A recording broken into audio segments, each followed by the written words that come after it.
Good morning, I'm Bill Case. We're here for taking oral histories of two delightful people who have made a great contribution to German Village, and we're going to talk about that today. Joan Wobst. It's pronounced like a V. Sorry, Wobst. V. Yeah, you got it. A German. Yeah, German. German name, never changed. And Andi Wobst Jenny. Andi. Andi. Andi. Wobst. Jenny. Yeah. Andi. Andi. Yeah. Almost with a Short U. for Andrea. Very good. Yes. Well, welcome to both of you. Thank you. And we are here today at the Grace Highfield Garden, where one of the great things we have in German Village, the Umbrella Girl, is situated. And Joan is the sculptor who actually fabricated and made this wonderful statue, and it is of her daughter Andi, who actually was the model for this. And this will hopefully be here for all time, and these are the two folks who are responsible for this great contribution. So we're going to be talking about that. And in addition, Joan, your husband was Frank Wobst. Yes. Who was a very instrumental man in Columbus, chairman of Huntington Bankside, as I Yes. recall. And German background through Dresden, which I think has a little bit to do with his and your attachment to German Village. Yes, I think that's true. Tell us about your background, where you grew up, and how you came to Columbus. Well, I grew up mostly in Virginia with my parents were college teachers, and my husband, who came from Germany as a young man, came to Lynchburg, Virginia originally. We were there, 15 years maybe. And the year I was turning 40, he got a position at the Huntington Bank here as the president. Later became the CEO. And that's why we came to Columbus. And I believe you said your family was German and British by... German and, yes, German, British, and British, And he was all German? He was all German, and from Dresden, from the East Zone. And just jumping ahead a little bit, Dresden is the sister city here. It is. That's through my husband's efforts. Tell us a little bit how that took place. He was a very loyal German. He loved Columbus and was a very loyal German, and visited Dresden when he could, and after the wall fell, he could go every year. Dresden needed quite a bit of help in the reconstruction of a famous cathedral, and he was able to get Columbus as one of the sister cities. There's a large German population here, German descent, and he got a number of people to donate to the rebuilding of the church, which was completely bombed. It was leveled, but they'd saved the stones. So that's been reconstructed. Columbus is not the only sister city. New York City is another, but Columbus raised as much money as New York City did for the rebuilding of the church. And he also helped to rebuild a synagogue that was there.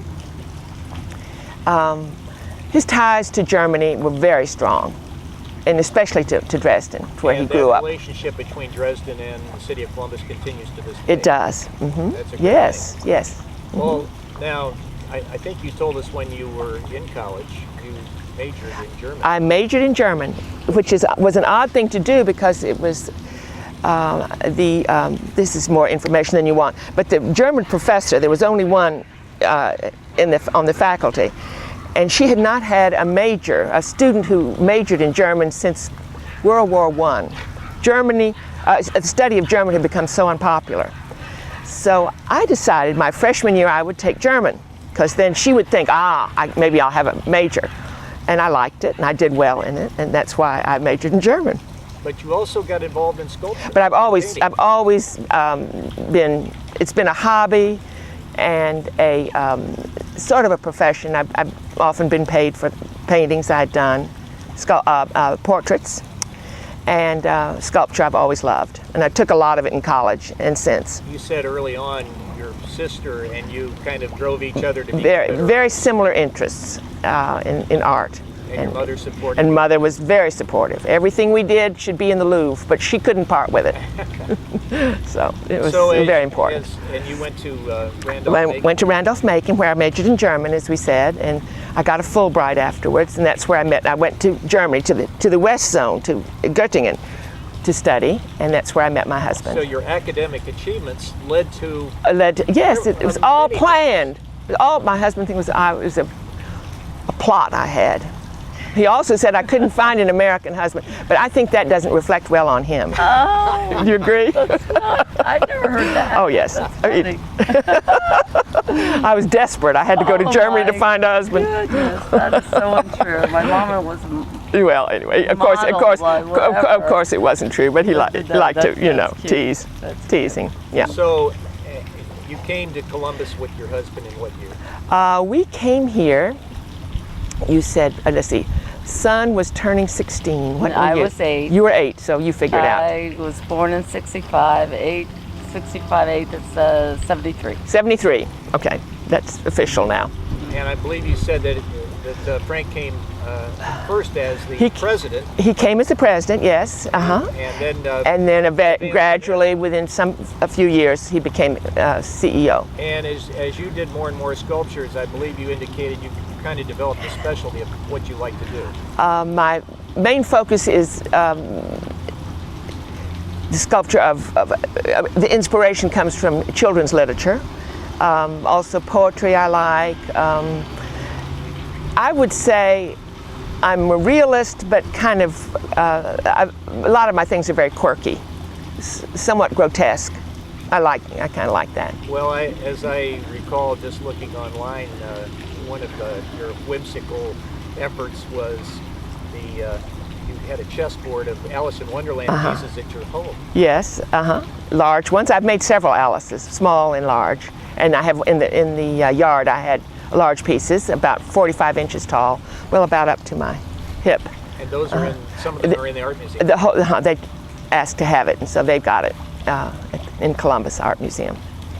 So then, at some point, there came a time around 1993 where you were approached to do a certain sculpture that we're here at today. I was. Tell us about that.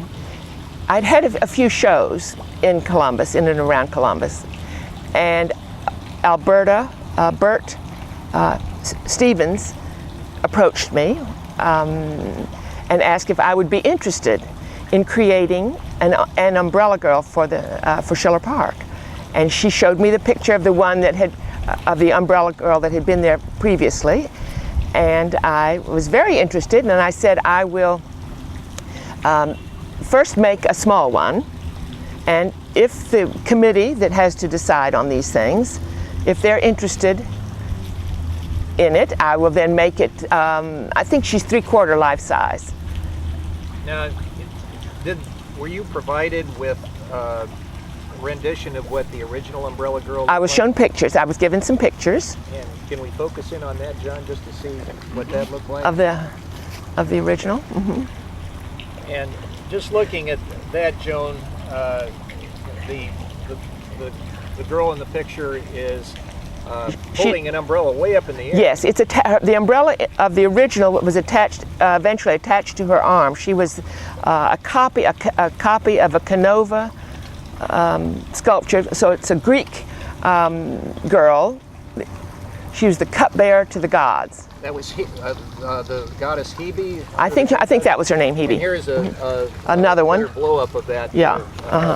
And this as I understand it, was the original sculpture was brought here in about 1872 or something. I don't know. That I don't know. But she was a fountain, but she didn't have an umbrella. Somewhere there was water came from a cup or something, and people could drink cupfuls of water. So it was a sort of a drinking fountain, apparently. The umbrella was attached subsequently. Attached later, is my understanding. Yeah. And what I read online is that the drinking fountain was,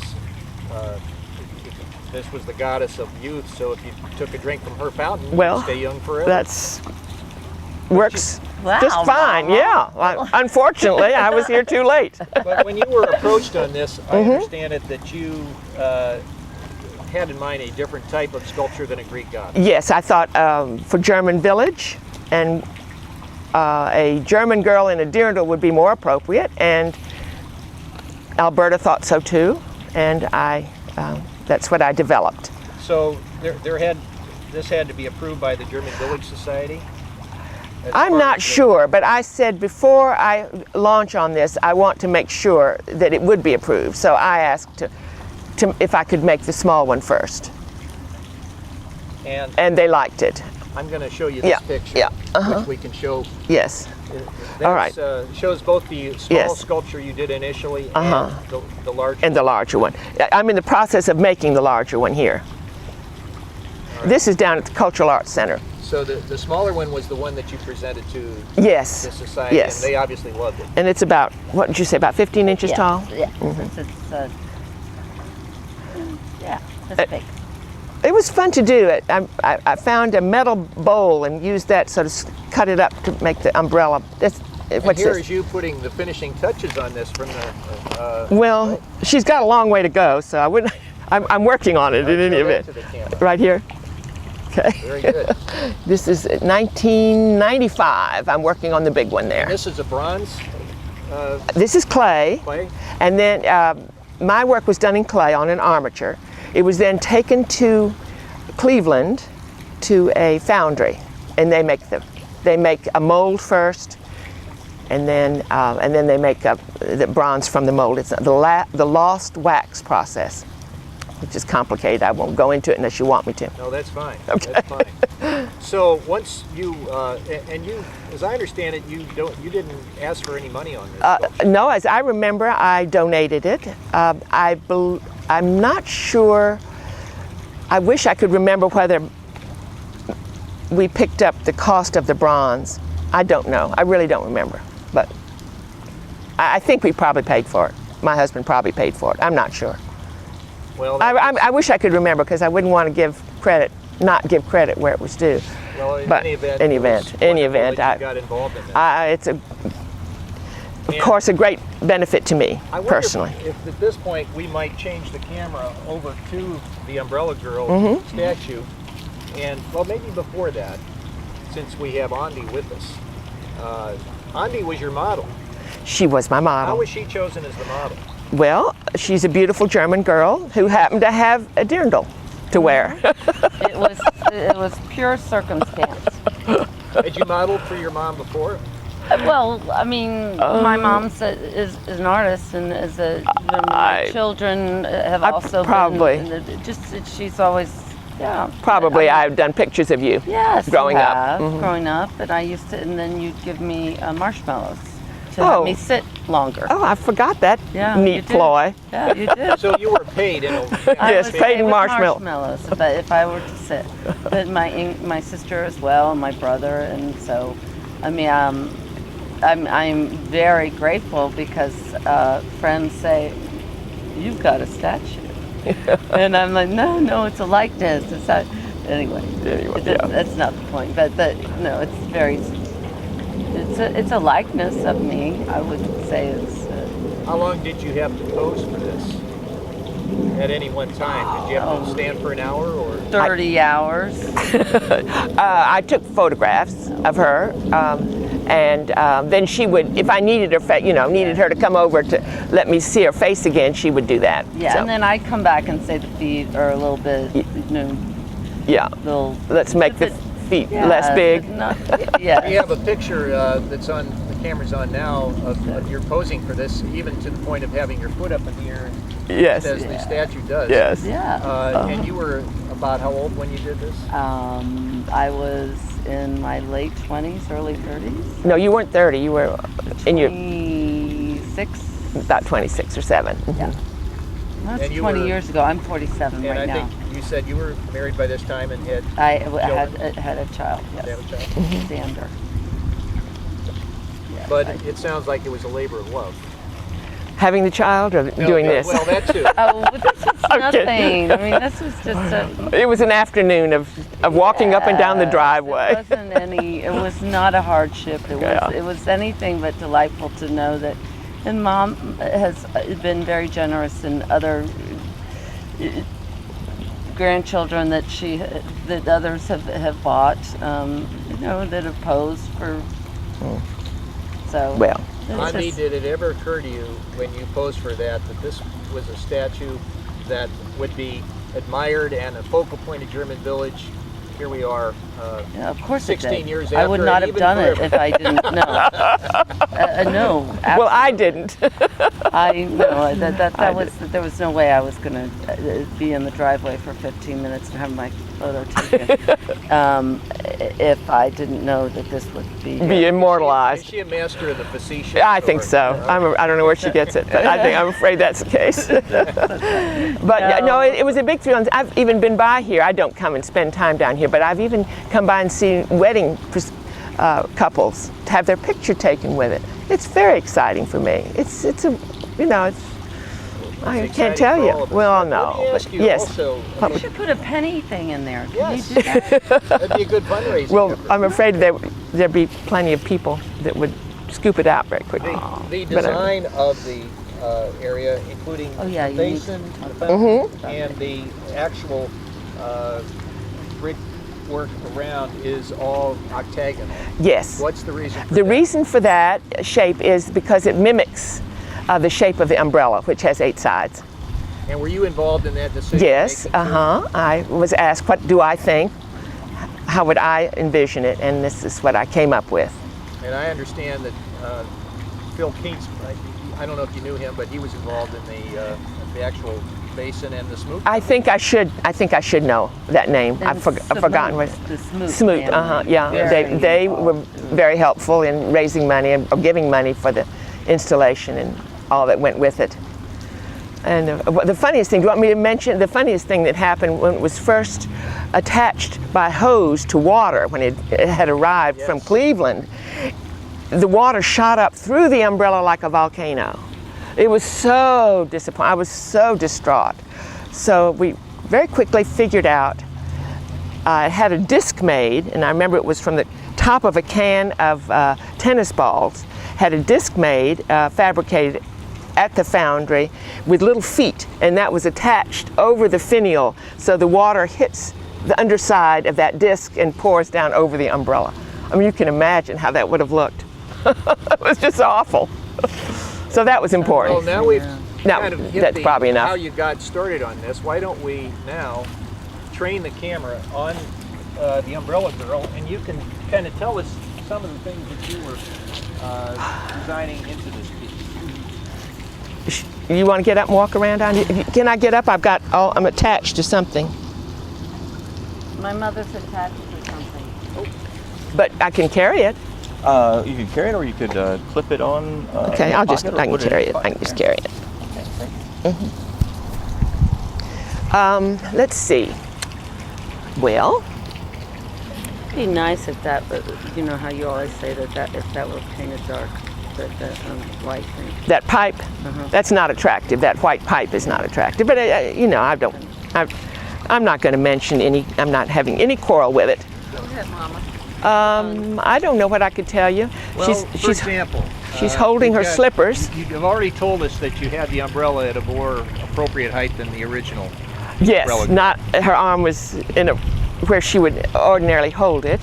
And what's the slippers? Holding her slippers. Well, she's barefooted in the rain. Obviously, well, she wouldn't be having an umbrella. And actually, I saw that idea of a girl carrying her slippers and walking barefoot in an advertisement in a magazine And I think years we ago. have that advertisement. We'll show that I think before we're so. done. We'd love to be. You always let us be barefoot. Well, we do. loved We her like. Yes, growing up. it worked out Yeah. fine. So I think it looks somewhat like her, enough like her. The umbrella is a child's umbrella that I bought. I imagine it was plastic. I remember putting clay over it and using it as the armature for the umbrella. set is not a full-size umbrella. It's a child size. Okay. And the young lady appears to be looking down a little bit. She's watching her feet. She's watching where she's going. Someone thought I should have stepping stones and have her walking across stones, but that was too complicated. I nixed that idea. And So. looking at you built in a little bit of a flow to the dress, like there might have been a little wind. A little going. wind. There supposedly is a little wind. Yeah. And that barrel shape she's standing on is somewhat reminiscent of what the Canova piece was standing on, something of that shape. And I had to have that made first in wood. I didn't make that in clay. There was a company here, and I can't remember the name of it, but it's off of Joyce Avenue, and I gave them a picture, and they carved that on a big lathe, and then I took that to Cleveland also. And what about, that's a sandstone And then base? there's a sandstone base. I think you said it was Langstone. Lang, I think it was Lang, and this is all Lang from Lang company, and it had to be waterproof. I don't know how complicated that was, the lining, like a swimming pool. Well, I think one thing, and I'm no artistic expert, but you get the feeling of this young lady in motion. Good. Well, good. Which I take it was something you. I think so. Give it. Make it somewhat dynamic. Yeah. Now you've done a lot of sculptures in your time, but off camera you said you may well be proudest of this one. I think this is number one. This is number one. Yeah. Alice in Wonderland, the large chess set I have, is number two, and then I can't even now think right now others that. But you have to be very proud that your daughter is going to be immortalized here. I am, yeah, of course. Hopefully for forever. I hope so. Yeah. It's just great. Thank you. Thank you, Bill. Thank you very much. My boyfriend comes and teases it away. Well, hey. That's possible. Now, we haven't talked about your wonderful period dress today. Let me get out of your way, hon. We didn't even ask you to do this, but you came to the Trindle today. I did. Here, I'll take that, hon. And my eyes stay closer to the So she can hear. So, yes. Do you wear this often, or I know you're proud of your German heritage. Yes, I wear this when I was at the Oktoberfest, and I go in festive gear, or wear, I should say. I'm extremely proud to be a German American, and so proud of my father, who's gone, and my mama, and it's all good.